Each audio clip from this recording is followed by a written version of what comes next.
yeah, this is my kind of show. Folks, I like Hell of a Boss. No, I love Hell of a Boss. I was hyped for Has-Been Hotel, but the second the pilot for these murder-happy screw-ups dropped, I knew which show was more my speed. Hell of a Boss was simply made for me, taking the grim adventures of Billy and Mandy and adding swear words and blood, while still having a strong emotional center and moments of sincere love between its characters, which is something other edgy animated shows miss entirely, because they're either too busy telling you mean equals mature, or they're telling you that caring about things is dumb and you're stupid for doing it. So if it wasn't obvious by now, Hell of a Boss is my new favorite show, and every episode is worth the month-long wait. Except this one. It's just a 7. Okay. I know this is a bitter pill to swallow, and a complete betrayal of everything in that intro, but search your feelings, you know this to be true. And if that isn't a good enough excuse, let me explain. Episode 4, Cherub, isn't bad. It's enjoyable even, but underwhelming. After going from a fun-as-hell pilot, a delightfully fucked-up hillbilly massacre, a touching father-daughter episode about hell's horniest owl, and the beach episode with Best Girl, this one comes along, and it's just kinda standard. Blitz and the M&Ms have to convince an evil billionaire that life ain't worth living, while angels tell him that it is. We get a glimpse at heaven, which was filled with some interesting background details, but the wee baby angels just didn't have that same messed up flair or charm the rest of the cast has. But to keep my bitching tolerable, let's make this a compliment sandwich and layer my shitty takes. Starting with the good, which is the comedy. He's classier than that. Brandon Rogers and Vivian Medrano are both hilarious and have serious comedic chops. They always know just the right amount of dark to take a scene, and then to make it a little bit darker than that in a way you didn't expect. Like how in this scene, Moxie is busting out a weapon for old Moneybags to kill himself with, only for the cherub to chime in saying that, oh no, he's too good for that. Only to pull out and reveal the old man already has the AK in his mouth. Or when Dr. Eggman finds the will to live and the audience cheers only to get gunned down and continue cheering. It's fast, snappy, and it makes these episodes just so easy to watch. It has that Harley Quinn energy of just being a very clippable show. You could watch these without context and still find it hilarious. And with context, it's even better. Well, the Santa one was kinda basic, the nature gag slayed me, and it's the perfect response to nature's beautiful angle every documentary tries to pull on you, as it's desperately editing out all the messed up shit. I was laughing my ass off through 85% of this episode, but this comedic gold only serves to highlight when the show drops the ball. And with this particular episode, I can point to the exact 3 anchors that are dragging it down.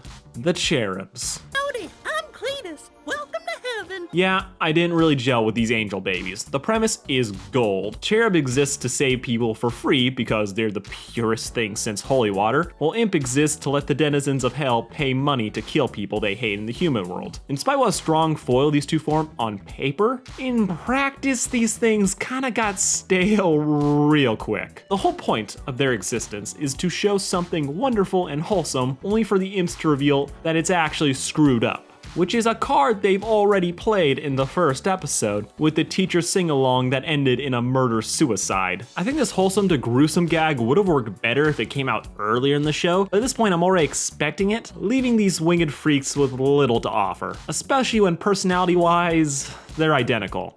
At least with Veronica and her crew, we had at least 2 well-defined characters with Slutty, Marinette, and Vortex. These 3 I feel no desire to remember who they are, or even bother to look up their names. There's no witty banter or moment where these guys add to a scene, and they kinda just end up being worse happy tree friends. They create some great setup for other characters, but that doesn't save them from being the most average thing in an otherwise inspired show. And most of these lines, if we're being honest, could have happened with any character. So why don't you shut your trap, you judgmental cotton candy tit-having bitch? It says something that the best angel in the episode is the one that only has like 5 lines. Yeah, sorry, yeah. And this deer came away with way more personality and laughs than the fallen angels we follow. That said, I'm open to the cherubs returning. I think it'd absolutely be hilarious to see how these 3 react to poverty and being trapped in hell or humanity or wherever these guys end up. And I'd love to see them come back for revenge. but in this episode at least, they don't live up to their concept. And the whole cutesy creature thing may have been played just a little bit too straight. Also, Demon Thomas Edison was boring, and I hate that he came back to be unfunny in a resolution the story really didn't need. Next up is everything else I liked about the show. Because yeah, I like this episode, I just hate those three little idiots. Loopty-Goopty looks like Doc Ock fuck Dick Dastardly, and I am all for it. He has that energy you need in a ridiculous old-timey supervillain, and him annoying and nearly killing Moxie, great. And even his lines are fire. Shut up, dear furry!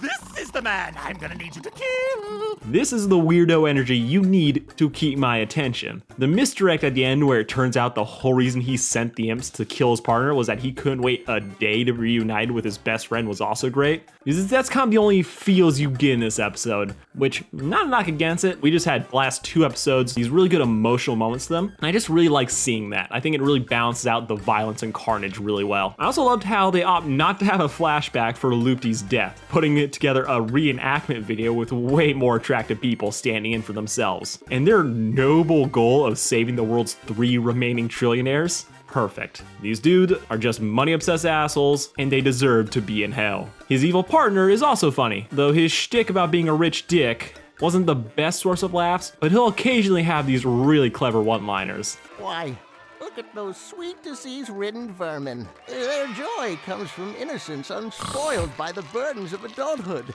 and their middle-class existence. Like, yes, please, rip down the myth of childhood innocence. I live for that shit. Also, found it really amusing that despite being surrounded by piles of money, living up in a mansion, he still refused to buy a stock photo that he just printed out. And that just hits me personally. The theme song for the Cherubs isn't particularly good. It gets the point across and the censored violence is fine, but it was only when I rewatch it that I actually started to like it. Because I started to pick out the messed up details, like how the train that kills the one guy is Thomas the Tank Engine. They save a guy from wolves only to leave the purple lamb behind, or the drunk driver who nearly died drinking the Holy Spirit. It's just these little details that really paint the angels of heaven as just not being as great as they want you to think it is. They make a big deal over how they'll work for free, refusing payment for their good deeds. But this is framed with a gilded harp-shaped mansion behind them, revealing that unlike Imp, Cherub already has money, and that these supposed angels are just doing this to pat themselves on the back about what great people they are. Because newsflash,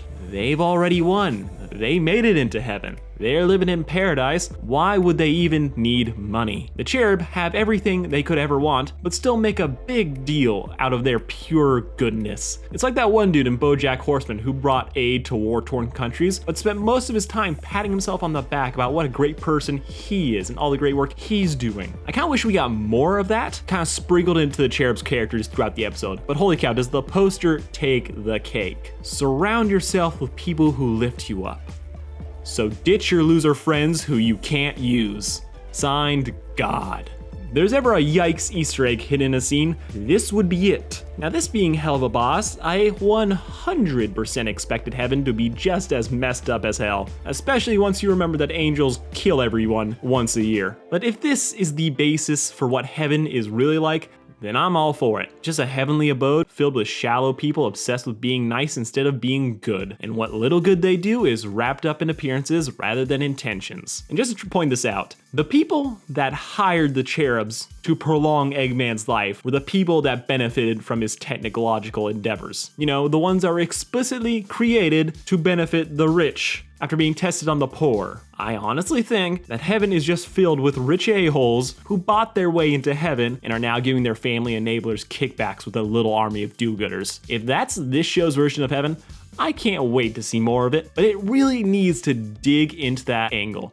Because it didn't connect till my 3rd rewatch, which it's great for eagle-eyed viewers and analysis videos, but not so rewarding for casual watchers. Another aspect of this show that I'm really enjoying is the small continuity jokes. So like if you notice in The Office, they have it for depicting the events of the last episode. The giant fish monster Blitz positive mood swing with Vraska being forced to walk 2 miles after losing the parking space. Blitz even asked Loopty if he has the insurance thing, something he didn't know existed till the pilot. Another callback to the last episode, the imps now realize they have to disguise themselves when they're in the human world thanks to Luna. So every new location, they have to pick a new outfit to wear. And I love them. With the girl gang, of course, being my all-time favorite, though I do appreciate the Cats reference. Moxie and Millie continue to be couple goals, and the fight scene at the opera was just the right amount of over-the-top violence, punctuated by ludicrous cartoon logic, with the pianist jokes always being hits. All in all, I like this episode, even if it's been the one so far that just left me a little bit underwhelmed.